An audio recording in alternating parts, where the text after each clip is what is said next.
하나님을 아주 잘 믿는 젊은이가 있었습니다.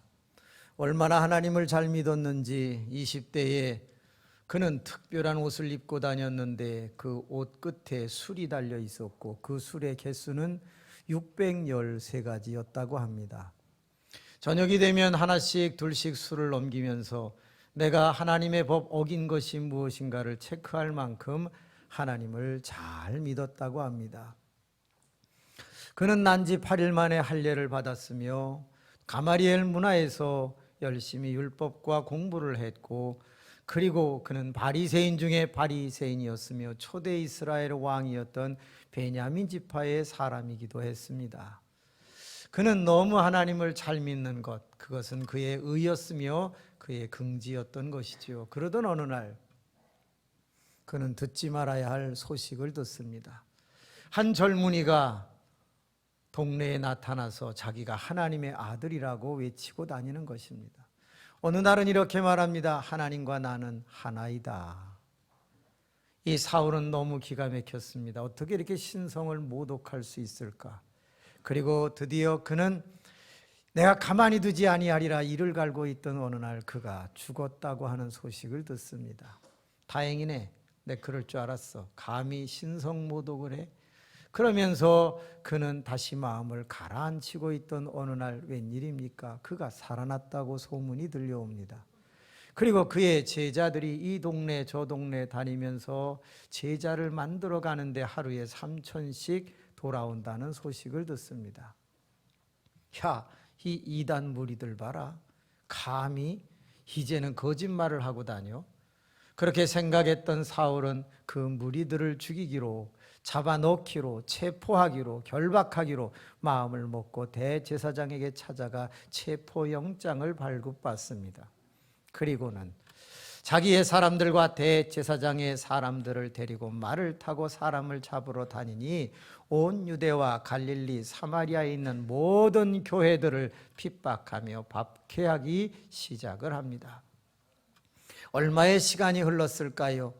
거의 더 이상 잡아올 사람이 없을 만큼 온 유대와 갈릴리, 사마리아의 교회들은 고통 가운데 피난을 가고 피해가고 그러던 차, 사울은 웃습니다. 감히 하나님을 모욕해? 너희들이 다 도망을 간다고? 좋아, 내가 북쪽까지 쫓아가지 하고 그는 북방에 있는 다메섹을 향하여 달려가고 있는데 말입니다. 이제 중요한 포인트를 하나 잡아보겠습니다. 이 모든 상황을 누가 보고 계셨을까요? 그렇습니다. 하나님 아버지와 부활하신 예수 그리스도가 함께 내려다보고 계셨습니다. 아버지, 왜? 저 사울 대단하지 않아요? 야, 대단하다. 나는 잘 믿는데 너는 안 믿는다. 야, 그러게요. 아버지, 제가 이제 내려가야 되지 않겠습니까? 저 사울이라고 하는 사람은 코드 하나만 바꿔주면 그리스도의 증인이 될 것 같은데요. 칩 하나만 바꾸면 될 것 같은데 아버님 생각은 어떻습니까? 그래, 한번 출동해 봐라. 뿅! 하고 예수 그리스도께서 다메섹상의 찬란한 빛 가운데 나타나십니다. 찬란한 빛 가운데 앞을 보지 못하게 되며 눈이 잠시 어두워진 사울은 말에서 떨어집니다. 누구십니까? 누구십니까? 나는 네가 핍박하는 예수다. 그 음성과 함께 그는 앞을 보지 못하면서 누군가의 도움을 받아 다메섹에 있는 한 집에 들어가게 됩니다. 따라합시다. 똑똑한 사람은 어려운 일을 만나면 깊이 생각하고, 멍청한 사람은 어려운 일을 만나면 재수 없다고 한다. 사울이라고 하는 사람은 지혜롭고 현명한 사람이었지요. 집에 들어가서 식음을 전폐하고 생각합니다. 내가 핍박하는 예수다. 내가 핍박하는 예수다. 예수는 누구일까? 예수는 정말 누구일까? 그는 하나님의 아들일까? 고민합니다. 하루가 지나갑니다. 이틀이 지나갑니다. 3일이 지나갑니다. 예수 그리스도께서 무덤에서 3일 동안 어둠 가운데 계셨던 것처럼 사울도 3일 동안 어둠 가운데 지냅니다. 드디어 누구십니까? 나는 아나니아라고 합니다. 그런데요, 나는 예수님이 보냈습니다. 당신의 눈을 띄워주라고 했죠. 아, 예, 들어오세요. 아나니아는 놀랍게도 사울의 눈을 만져주면서 그의 눈을 보게 만듭니다. 비늘 같은 것이 떨어지더니 다시 앞을 보게 될 때, 아, 눈이 보입니다. 네, 예수 믿으셔야 합니다. 아나니아가 떠나고 난 후 사울은 생각합니다. 예수, 그는 누구일까? 부활의 모습으로 나에게도 나타나고 자기의 제자를 보내서 내 눈을 뜨게 하는 예수, 그는 누구인가? 드디어 그는 더 이상 굶을 필요가 없었습니다. 식음을 전폐할 필요가 없었습니다. 그래서 오늘 19절은 이렇게 시작합니다. 음식을 먹음에 강건하여 치니라.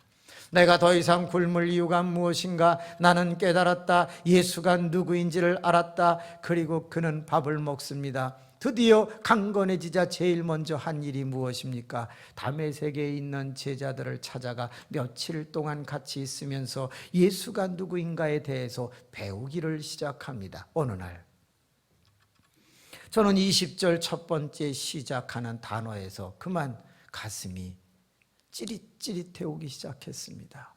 20절 첫 번째 사용된 단어는 즉시로라는 단어입니다. 사울이라고 하는 사람은 예수님 믿은 지 얼마 됐습니까? 며칠밖에 되지 않았습니다. 그런데 성경은 이렇게 말합니다. 그가 며칠밖에 되지 않았음에도 불구하고 즉시로 나아가 예수가 하나님의 아들이라고 전했다고 기록하고 있습니다. 저는 예수님을 믿은 지 63년이 되었습니다. 저는 어저께 전도하지 않았습니다. 그저께도 전도하지 않았습니다. 예수가 하나님의 아들이라고 외치지 않았습니다. 여러분은 했습니까? 여러분은 예수님을 믿는다면요. 그런데 여러분은 예수님이 하나님의 아들이라고 전했습니까? 이 자리에 계신 분 중에 10년, 20년, 30년, 40년 예수 믿은 경력을 갖고 계실 텐데 어제 뭐 하셨느냐 그 말이에요. 놀랍게도 사울이라고 하는 사람은 예수님 믿은 지 며칠밖에 되지 않았는데 그 핍박하고 박해하던 예수를 하나님의 아들이라고 즉시 전했다는 이 대목은 우리의 가슴을 아프게 합니다. 다시 말하면 우리는 변화의 속도가 너무 늦는 반면에 사울은 변화의 속도가 너무 빠르다는 것을 가르쳐주고 있습니다. 여러분, 이렇게 갑자기 예수를 전하는 모습을 보면 주변에 있는 사람들이 칭찬해주고 격려해주면 힘을 얻겠지요. 우리도 찬양을 이렇게 열심히 하고 나면 사람들이 잘했다고 그러면 힘을 얻겠죠. 그런데 만약에 칭찬해 주지 않고 격려해 주지 않으면 힘을 잃겠지요. 놀라운 일이 벌어졌습니다. 사울이 그렇게 하나님의 아들을 증거하고 다니는데 주변에 있는 모든 사람들은 인정하지 않습니다. 저가 예루살렘에서 우리를 핍박하러 온 거 아니야? 그런데 저 이상한 짓 하고 있네. 저거 트릭일 거야. 저거 분명히 우리를 속이는 걸 거야. 아무도 믿지 않습니다. 그를 멀리합니다. 그때였습니다. 22절 첫 번째 시작하는 말은 매우 충격적입니다. 사울은 힘을 더 얻어 수동태입니다. 그러면 누군가가 힘을 줬다는 얘기죠. 누가 줬겠습니까? 그렇습니다. 위에서 단 내려다보고 계시던 부활의 주님이 사람에게 힘을 얻을 생각하지 마. 내가 줄게. 사람들이 너를 몰라줘? 내가 알아주면 되지. 그리고 힘을 더 주시니 사울은 힘을 더 얻었다고 기록하고 있습니다. 근데 여러분, 더 충격적인 것은 뭐지요? 그가 힘을 더 얻은 다음에 예수를 뭐라고 외친다고요? 그리스도라고 외쳤다고 22절은 기록하고 있습니다. 저는 여기서 계산하지 않을 수가 없습니다. 여러분, 예수님의 수제자 이름이 뭐지요? 베드로. 베드로가 주는 그리스도시요 살아계신 하나님의 아들이라고 말하는 데까지 걸린 기간은 2년 10개월입니다. 베드로라고 하는 사람이 어부였는데 예수 그리스도를 쫓아다니면서 마데테스 디사이플, 그의 제자가 돼서 계속해서 예수의 가르침과 기적을 보고 나서 2년 10개월이 지나서 사람들이 나를 누구라고 하느냐? 선지자 중에 하나라고 합니다. 너희는 나를 누구라고 하느냐? 주는 그리스도시요 살아계신 하나님의 아들이라고 고백한 베드로의 고백은 2년 10개월 예수님 돌아가시기 2개월 전쯤에 일어났던 사건이에요. 사울이라고 하는 사람은 어떻습니까? 며칠 만에 며칠 만에 주는 그리스도시고 하나님의 아들이라고 순서만 바뀌었지 외치고 있습니다. 따라합시다. 변화의 속도가 빠르다. 그런데 22절 끝부분에 가서는 더 충격적인 표현이 있습니다. 당혹하게 하니라. 사울이라고 하는 사람의 변화의 속도가 얼마나 빨랐는지 주변에 있는 사람들이 당혹해했다고 성경은 기록하고 있습니다. 저는 제 자신을 돌아봅니다. 63년 모태신앙으로 신앙생활하는 제가, 목사로 살아가고 39년 동안 목회를 한 제가 최근에 다른 사람을 당혹하게 할 만큼 잘 믿고 있는가 돌아보면 전혀 그렇지 않다는 사실 앞에서 슬픕니다. 혹시 주변에 있는 가족이나 친지나 이웃들이 여러분을 바라보면서 적당히 믿으세요, 적당히 믿으세요, 그렇게 여러분을 바라보며 당혹해하는 경우가 있는 분 손 들어보세요. 오히려 요즘은요, 요즘도 교회 나가세요? 코로나 이후에 이런 질문을 받고 있는 건 아닌지. 저는 목사로서 다른 사람을 당혹하게 하고 싶습니다. 얼마나 열심히 믿는지, 얼마나 진실하게 믿는지, 저 목사님만 보면 내 자신을 발견하며 당혹해. 여러분, 존경하는 장로님, 사랑하는 권사님, 안수 집사님, 신앙생활 오래 하셔서 성도들에게 인정을 받고 기름 부음을 받아 여러분 임직하셨잖아요. 여러분은 다른 사람들이 바라볼 때 당혹해할 만큼 변화되어 가고 있는가 우리 한번 돌아봐야 되지 않겠나라는 거예요. 23절로 넘어가는데 이런 표현이 있습니다. 여러 날이 지나서. 계산하십시오. 며칠 플러스 여러 날, 며칠 플러스 여러 날. 그럼 한 달이 됩니까? 6개월이 됩니까? 그런데 놀랍게도 23절은 이렇게 기록되어 있습니다. 죽이려고 하는 사람들이 나타났다라고 합니다. 전 여기서 슬퍼지기 시작했습니다. 사울이라고 하는 사람은 예수님을 믿은 지 며칠이 되고 여러 날이 지나 불과 몇 달이 되지 않았을 텐데 벌써 너무 잘 믿어서 죽이려고 하는 사람들이 나타났다는 거예요. 요즘 여러분 너무 교회 열심히여서 누가 죽이려고 하는 분 한번 손들어. 왜 웃습니까? 맞습니다. 저나 여러분이나 죽이려기는커녕 전혀 우리의 변화의 속도가 너무 둔해서 못 느끼고 있는지도 모르는 건 아닌가. 사울이라고 하는 사람은 도망가려고 하지 않습니다. 오히려 죽이려고 하는 사실 가운데 그 계교를 알면서도 그는 가만히 있습니다. 그때의 제자들이 나타나서 이 사울을 광주리에 담아 성벽을 타고 도망시켜주는 장면이 나옵니다. 그런데 이 대목에서 제가 그만 눈물을 흘리게 되었습니다. 왠지 압니까? 제자들이라고 하는 단어 앞에 있는 대명사는 충격적으로 그라고 하는 단어가 있습니다. 복수가 아니고 단수입니다. 그래서 저는 예수님인가 생각을 해봤지요. 헬라어 원문을 보았습니다. 예수님이 아닙니다. 그러면 혹시 제자 중에 한 사람인가 추측을 해보았는데 다메섹에 있는 제자도 아니고 예루살렘에 있는 사도들도 아닙니다. 이 그는 누구를 수식합니까?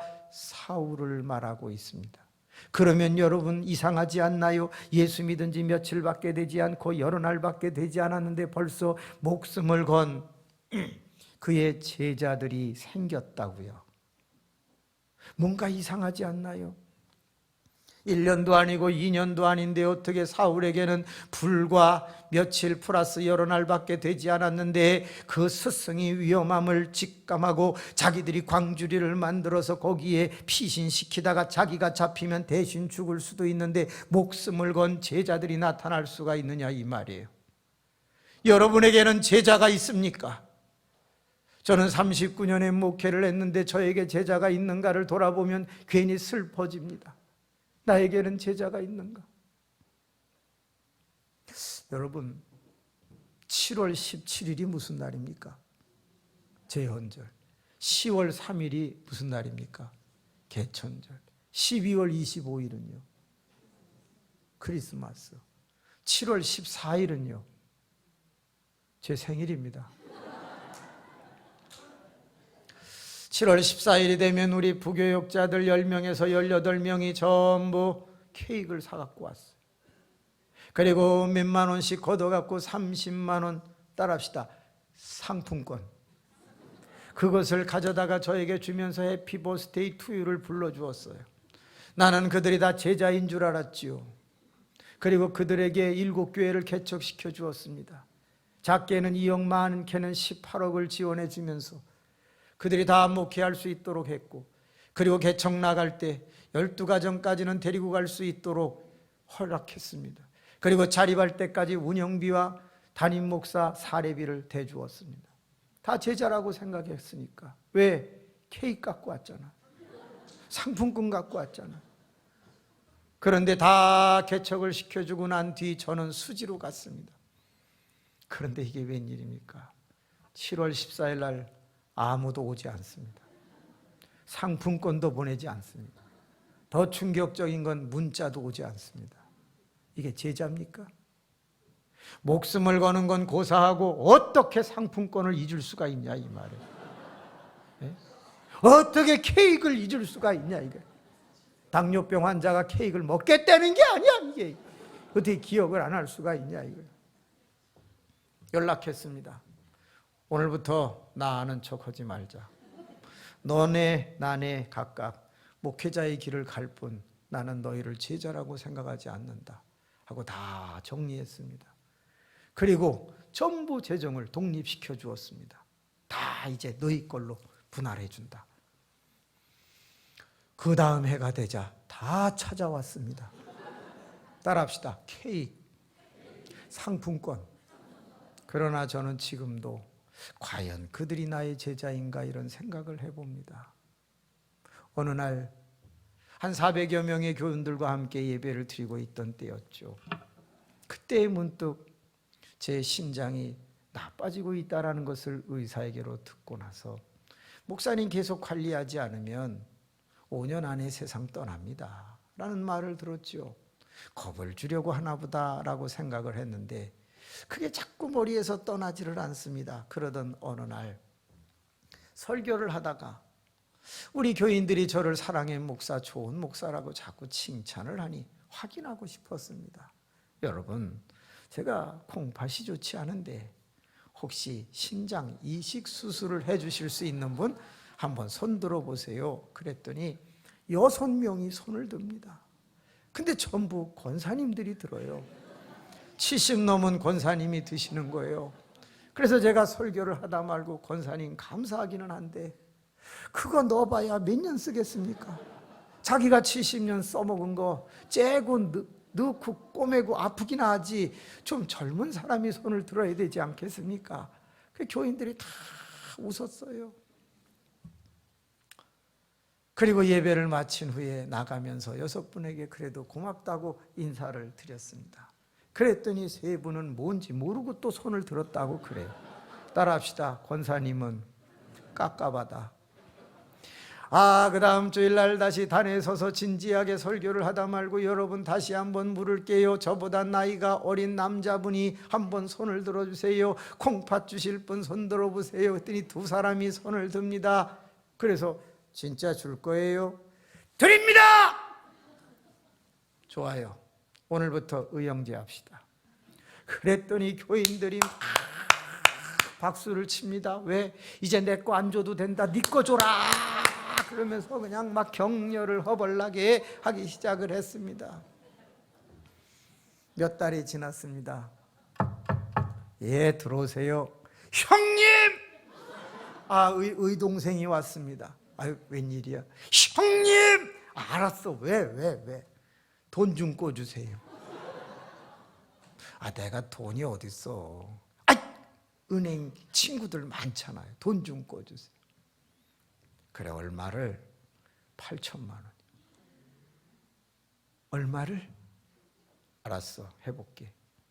그래갖고 이름은 제 거를 빌리고서 친구들한테 잘 설득을 해서 교회가 크니까 좀 봐달라고 해갖고 교회 배경으로 세상에 8천만 원을 빌려서 주었습니다. 아직까지 안 갚았어요. 사람 잃고 돈 잃는다고요? 아니요. 저는 그 사람을 제 제자라고 생각합니다. 그는 저에게 신장을 주지 않았습니다. 그러나 그 많은 사람들 앞에서 드립니다 한 그것만으로도 전 족하게 여기고 아깝지도 않고 대신 이자를 내도 그냥 행복합니다. 여러분에게는 제자가 있습니까?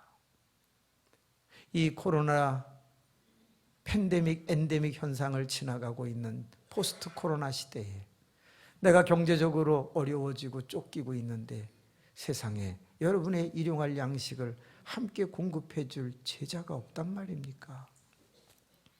질병과 아픔 속에서 신음하고 있는데 여러분과 아픔을 함께 나눌 제자가 없단 말입니까? 아니 이 재단에서 20년 30년 신앙생활을 했는데 내 마음 내 아픔 하나를 달래줄 사람이 없단 말입니까? 신앙생활 우리는 어떻게 한 것입니까? 가만히 생각해 보면 물론 우리는 예수를 믿었으니까 구원을 받겠지. 그렇지만 신앙생활이라고 하는 게 혼자 하는 게 아니잖아요. 같이 하면서 서로 상합하고 연락하여 그리스도의 장성한 분량에까지 자라나는 거잖아요. 교회에 오면 위로가 돼야 되잖아요. 형제 자매같이 기뻐야 되잖아요. 슬프고 아픈 것이 있으면 함께 나누어야 되잖아요. 사도행전 4장 22절 23절 그 이후를 읽어보세요. 초대교회는 가난한 사람이 하나도 없었더라라고 기록되어 있잖아요. 당시의 모든 사람들은 다 가난했습니다. 그럼에도 불구하고 가진 자들이 사도 발 앞에 모든 것을 팔아 갖다 놓으니 그것을 나눠주매 부자는 없었을지 몰라도 가난한 자는 하나도 없었더라 이렇게 기록하고 있잖아요. 동안교회가 이후에 점점 좋아져서 가난한 사람, 신음하는 사람이 줄어들기를 주님의 이름으로 축복합니다. 서로가 서로에게 제자 같은 존재가 되고 서로가 서로에게 형제 같은 존재가 되기를 주님의 이름으로 축복합니다.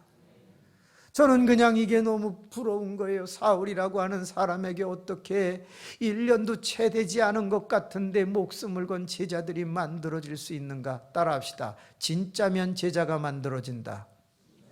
사울이라고 하는 사람은 진짜로 예수님을 믿었던 거예요. 완전히 칩이 바뀐 거예요. 코드가 바뀐 거예요. 진짜에게는 사람이 붙게 마련인 거예요. 이런 생각 한번 해볼까요? 내가 진짜 예수 믿는 아버지요 어머니야. 그러면 내 자식이 어떻게 내 제자같이 되지 않을 수가 있는가?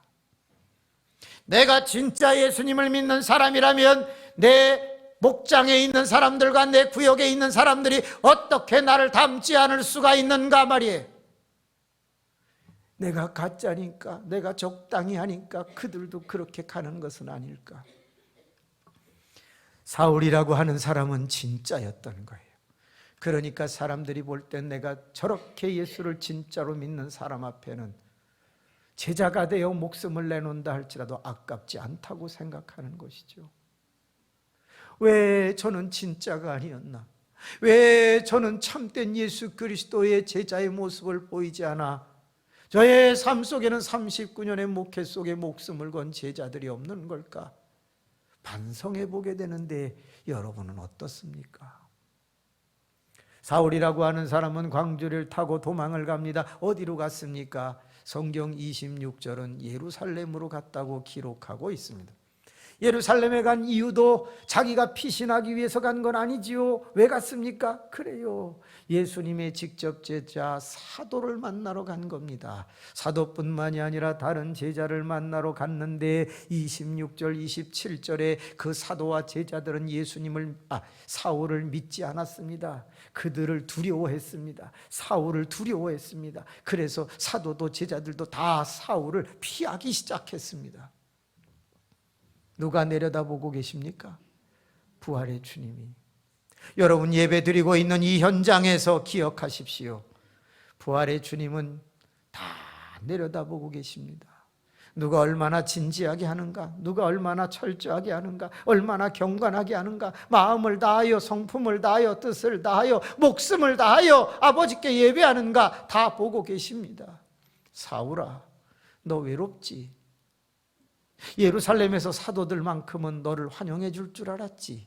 제자들만큼은 저렇게 다메섹에서 열심히 복음을 전하고 쫓겨온 너를 품어줄 줄 알았지. 원래 사람들은 잘 못 믿어. 내가 다 보고 있으니까 염려하지 마. 내가 예루살렘에서 가장 강력한 후원자 하나 붙여줄게. 그리고 27절 등장한 첫 번째 사람이 바나바입니다. 바나바는 위로의 아들이라고 하는 이름의 뜻을 가졌으며 예루살렘에서 가장 영향력 있는 지도자 중에 하나였는데 그가 딱 나타나더니, 여러분들이요, 사울이라는 사람이 어떤 사람인지 아십니까? 그가 다메섹에서 예수님을 어떻게 만났는지, 예수님이 사울에게 무슨 말을 했는지, 그리고 사울은 그 뒤에 어떻게 예수를 증거했는지 내가 압니다 하면서 가장 강력한 바나바는 변호하기 시작합니다. 예수님 믿고 어려운 일을 처했습니까? 예수님 믿고 무시당하는 경우가 혹시 있으십니까? 두려워하지 마십시오. 왜? 위에서 보시는 예수 그리스도께서 여러분에게 가장 강력한 후원자들을 붙여주실 것을 믿으시기 바랍니다. 저는 오늘 지휘자와 성가대를 바라보면서 은혜를 받습니다. 오늘 종료주일이거든요. 그래서 역시 생각이 깊다, 그런 생각이 들었어요. 막 열광적으로 찬양하기에는 왠지 슬픈 순환의 시작이잖아요. 그래서 마지막 끝날 때 조용하게 끝나. 보통 찬양은 어떻게 하고 마지막에 팍 올리면은 계속 기다리고 있었다가 사람들이 확 오늘 좋다 이러거든요. 똑똑해. 생각이 깊어. 찬양이 뭔가 모르게 조용하게 끝나면서 아쉬움을 남겨. 언제 끝나지? 끝났어. 막 이런 거. 순환절이잖아. 그럼 다음 주는 어떻게 되겠어요?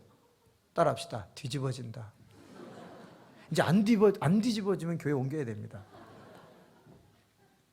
찬양을 하나 해도 생각하면서 하는 거예요. 얼마나 잘 부르냐 못 부르냐보다 얼마나 거기에 메시지가 있느냐라는 거죠. 순환주간, 예수 그리스도가 십자가 지러 가시는데 뭐가 좋아서 소리를 막 지르겠어.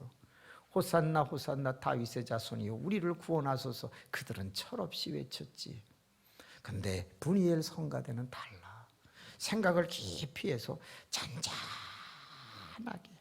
두 사람 잤어. 아까 내가 봤어. 그런데 생각이 깊은 거지. 여러분, 주님은 다 위에서 내려다 보십니다. 성가대가 얼마나 진지하게 했는지, 여러분이 얼마나 진지하게 예배를 참석하고 있는지, 그리고 이 포스트 코로나 시대를 살아가면서 저렇게 교회 열심을 내는 것들 때문에 세상이 시끄럽다고 조롱하겠지. 그래도요, 여러분, 인기 끌지 못해도 주님은 위에서 다 내려다보시고 가장 강력한 후원자를 여러분에게 붙이실 것을 믿으시기 바랍니다. 그래요, 드디어 새 힘을 얻은 그는 28절 말씀에 보니까 제자들과 함께 예루살렘을 왕래했다고 기록하고 있어요. 이제는 감히 사울을 건드는 사람이 없었지. 그런데 그가 얼마나 열심히 다니는지 헬라파 사람들과 변론을 하기 시작하자 또 죽이려는 일들이 나타나게 됩니다. 그랬더니 이번에는요, 세상의 형제들이 나타납니다. 이미 너나 나나 같은 피를 나눈 정도의 관계야 형제들이 나타나서 다소 그의 고향으로 사울을 피신시켜 줍니다. 나 딱 4분만 더 할게요. 미안해요. 31절을 한번 읽어보겠습니다. 동그라미로 시작하는 것, 오늘 일부 예배 때 제가 설명을 조금 드렸는데 이상하게 30절 이후에 동그라미가 등장하고 31절이 시작되었다. 시작. 그리하여 온 유대와 갈릴리와 사마리아 교회가 평안하여 든든히 서가고 주를 경외함과 성령의 위로로 진행하여 수가 더 많아지니라. 여러분, 동그라미가 등장했다는 것은 이제 다른 이야기 하겠다라는 의미가 있는 거거든요. 그런데 한 절밖에 없습니다. 그리고 이 한 절에는 기가 막힌 내용이 담겨 있습니다. 그리하여 온 유대와 갈릴리와 사마리아의 모든 교회가 평안하고 든든히 서가며 주를 경외함과 성령의 위로와 진행하여 수가 더 많아졌다라고 기록하고 있습니다. 여러분은 이 구절 중에서 어떤 단어가 마음에 와 닿습니까? 야, 우리 동안교회가 어떻게 됐으면 좋겠다고 막 가슴에 와 닿는 단어들이 보이죠? 어떤 단어가 마음에 듭니까? 수가 더 많아지니라.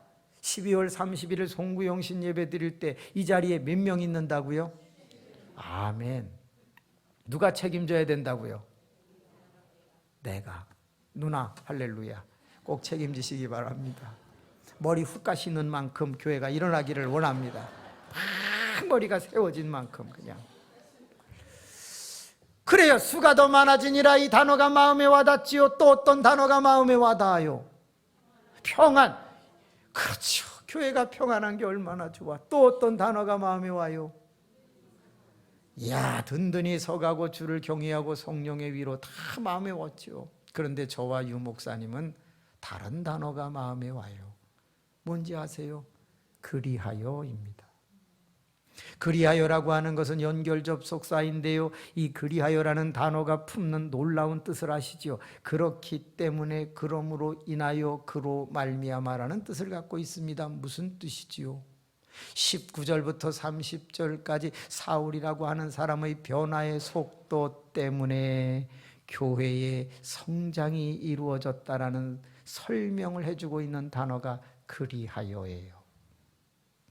나의 변화로 말미암아 동안교회가 이렇게 될 때 그리하여가 필요한 거예요. 사울이라고 하는 사람이 변화되었기 때문에 그러므로 말미암아 5가지의 역사가 일어났다고 결론 지어준 게 31절인 거예요. 따라합시다. 내가 변하지 않으면, 내가 천천히 변하면 동안교회는 변하지 않는다. 내가 사울처럼 빨리 변할 수만 있다면 동안교회는 더 빠르게 변할 수 있다는 의미가 그리하여라고 하는 단어예요. 우리 옆 사람하고 11시 예배지만 인사 한번 합시다. 손을 꼭 잡고 제발 변하세요. 한 번만 더 합시다. 제발 빨리 변하세요. 네, 한 번만 더 합시다. 너나 잘하세요. 여러분, 그렇습니다. 저는 여기서 큰 충격을 받습니다. 핍박자, 박해자, 포행자였던 이 사울이라는 사람이 짧은 시간 안에 1년도 되지 않아서 완전히 변화되자 어떤 일이 일어났습니까? 그렇지, 첫 번째, 평안하여졌다, 이렇게 말합니다. 핍박자가 전도자가 됐으니 얼마나 평안해졌을까? 두 번째 일어났던 것이 뭡니까? 든든히 서가고. 여러분, 든든히 선다는 말은요, 교회 건축했다는 뜻이 아니죠. 이것은 사도행전 6장의 배경을 두고 있습니다. 히브리파, 헬라파 과부들이 구제 문제로 싸우게 되자 7 집사를 세워서 그것을 평안하게 만들었습니다. 이것은 임직했다는 뜻을 암시하고 있습니다.